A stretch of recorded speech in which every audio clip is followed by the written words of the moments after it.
Today's factory visit was very interesting. It gave an overview for us SIAS members, many of whom are actually seafood companies. So they might be already using a lot of cold trucks and refrigerated services.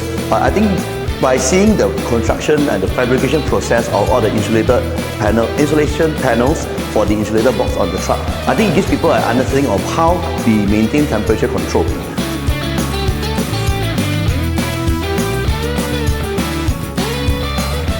We are particularly very impressed by the manufacturing, how they went through the whole process of how the ice box, the whole box that you mount onto the vehicle is done, including all the insulation panels, all the vacuum sealing, all the laser cutting and the assembly.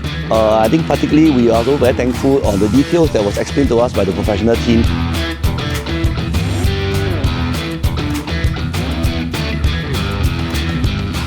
So I think it's very good that Monzone has also brought together many partners from different aspects, like the law firms and the accounting firms, and even the real estate partners who can help companies set up in Malaysia.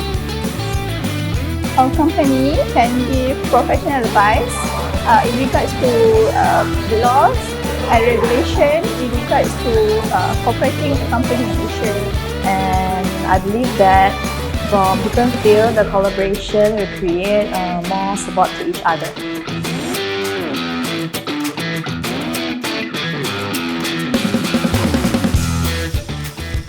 So again, many thanks, kudos to Mr. Teo and the Monzone team for helping to bridge this part, and we hope to replicate this again for future events.